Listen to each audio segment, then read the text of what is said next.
All right, Evan Lazar down in Foxborough, where Le'Veon Bell has not arrived yet, Evan, and I know you're very upset about that.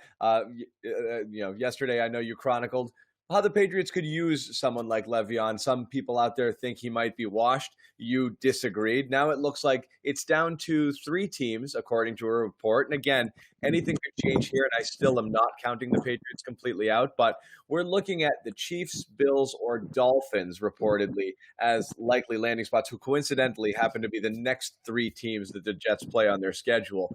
Now, I want to get into each one of these teams and what Le'Veon would do for them and what it would do to the balance of power, both in the AFC and the AFC East. But first off, do you think it's completely it's a done deal? He's not coming to New England? I don't think it's completely a done deal that he's not coming to New England. There are some reports out there that the Patriots are kind of late in the game, trying to go and have a little bit more of a push to sign Le'Veon Bell to avoid him signing with the Miami Dolphins or the Buffalo Bills or the Kansas City Chiefs. Really, all three teams that are going to be big competition for New England, but especially those two teams in the division. I don't think Bill Belichick wants Le'Veon Bell to stay in the East unless he's here in New England. So there might be a late push coming from New England. I don't think it's completely out of the realm of possibility that they try to sneak in late and make a push for Le'Veon. I documented it a lot yesterday about why I really see this as a big year in New England. You know, it's that 2015 Patriots offense I always go back to with Dion Lewis, when they could do whatever they wanted. They could spread you out. They could put the fullback in the backfield. They could run the football. They could throw the football. They could literally do anything at any time. And that unpredictability really kept defenses spinning, and they had no idea what was coming. Yeah. Up until Lewis got hurt, that may have been the most impressive offense we've seen in New England, and that includes the 2007 team. That team could do anything. And again, it is strange because the predictability factor with the Patriots, I mean, you look at Damian Harris, even with his success, they ran the ball 17 out of the 23 snaps that he was on the field a couple of weeks ago. So when a certain person or personnel grouping is out there, what they're going to do. And having someone like Le'Veon obviously would change that game. Now let's look at the other teams he theoretically could go to. The betting favorite right now is the Chiefs. For whatever reason, again, we don't know that they have the inside track. They do have a rookie. And fantasy owners right now, Clyde Edwards-Helaire, fantasy owners are white-knuckling it through these next few hours because they do not want to see Le'Veon there. But what would he do? Like, he's not had a lot of success in the red zone for them. And right now he's not as dynamic a back as you might have thought he would be given his first-round price tag. So what do you think Le'Veon does for the Chiefs offense if he were to go there? Well, I think the Chiefs right now are sort of like the Golden State Warriors were a few years ago, where everybody just wants to get on the bandwagon. Right.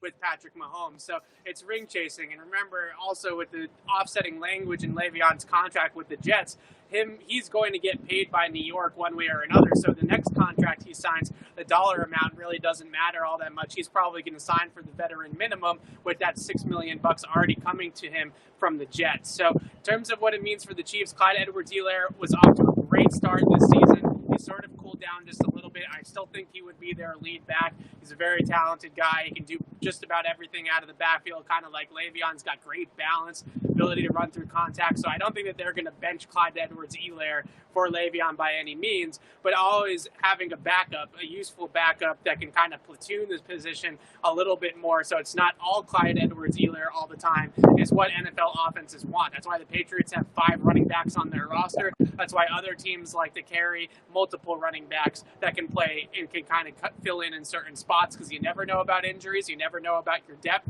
when it's going to take a hit. And you also don't want to have Clyde Edwards-Helaire touch the ball 30 times a game for the entire season. Yeah, and that's what happened with KC. This was not their plan to have Edwards-Helaire be the only guy, but Damian Williams opted out before the season. They're really left with just Darrell Williams, who isn't really giving them much else. He's just there to spell Helaire and, playing in some more obvious passing down situations right now. And you're right, Bell might be that guy where certainly at the goal line, more of the passing downs, and then you kick Williams further down the depth chart there. Let's get to Miami quick. Miami has in terms of, okay, if you're Bell, you're looking for multiple things. You're looking for a chance to play and prove yourself. You're looking to, stick it to the Jets. So sure, sticking in the AFC East wouldn't be a terrible thing. And you're looking to win. Now, Miami gives a couple of those things because right now their backfield is wide open. Jordan Howard was a healthy scratch last game. They've got Matt Breida. He hasn't done much. And you're looking at, an unproven starter right now with Gaskin. So you think that he would be able to jump right in and dominate touches in that backfield situation. The Miami Dolphins want Le'Veon Bell, and for good reason. They are making a hard pitch right now to sign Bell, and I think the biggest reason why South Beach, baby. They got that too. Exactly.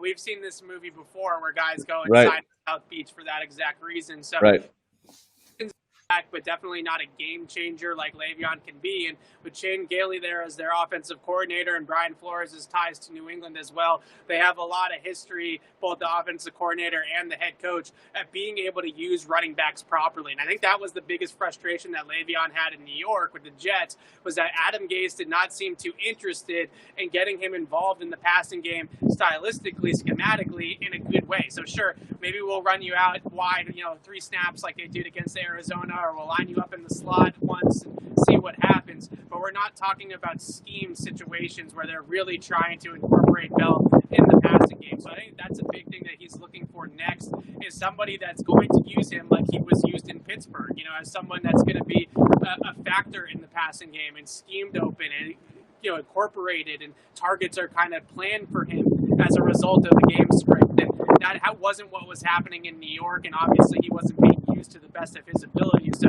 the next step, I think, is really important for him, whether it's Brian Daboll in Buffalo or Miami or Andy Reid in Kansas City. All 3 of those teams, including the Patriots, if you want to make it a foursome, all 4 of those teams really know how to use running backs in the passing game as matchup weapons effectively. Yep. And then just looking at Buffalo of the 3 teams is the one that seemingly provides the chance to do everything. And the Patriots would as well. So again, I'm not sure whether they're in the mix, but of the 3 being mentioned right now, Buffalo, KC, you don't know what kind of what the touches you're going to get. They are very high on Allaire. So you do get the feeling Bell's second fiddle there. With Buffalo, again, this is an opportunity, I think, to take over the lead role in that backfield. You're looking at Singletary, who's fine and who they like, but I think that would be Bell's job to lose there. And then Zach Moss, who really right now he's been hurt and he hasn't really gotten much run. And I know they were high on him coming out of the preseason. So that's a decent opportunity there. What does he do for Buffalo? I think Buffalo becomes a really scary team. And right. And what does that do for the Patriots, right? Yeah, exactly. Right. If you're looking at one team you don't want him to go to, or as a Patriots fan, you're probably thinking it's the Bills. Exactly, and that the blueprint is kind of out on Buffalo by Tennessee. The Titans defense kind of showed us how exactly you can limit big plays in the secondary for that Buffalo team, and really force Josh Allen to be like a Tom Brady and beat you with 10,000 paper cuts up and down the field. That's not his game. He's a big play quarterback. He wants to be able to move around in the pocket and extend plays with his legs and then throw the ball down the field. If you can limit those plays, then that's kind of limits the entire offense there in Buffalo. But the one guy that might be able to help with that is those underneath routes from a running back like Le'Veon Bell, who can not only get open underneath, but then create with the ball in his hands after the catch a little bit too. So that would be a scary offense. Singletary, Moss, you mentioned those 2 guys. I think they're solid backs, but to me, they're in the sort of Damian Harris, Sony Michel category of, they're kind of B players. They're good. Complementary. Yeah. Whereas Le'Veon can be, I don't know if he still is, but he has the potential to be an elite factor back, dual threat out of the backfield. Okay, so there it is again. We're not sure. The reports could have. I mean, by the time we published this video, he could have landed somewhere. So we don't really know. But the thinking was he would be signed by some point today, most likely, maybe by the end of the day or early tomorrow. So we'll keep an eye on it. As Evan mentioned, there's a chance the Patriots are trying to get in there and gum it up, or get involved, or see what they're willing to offer here.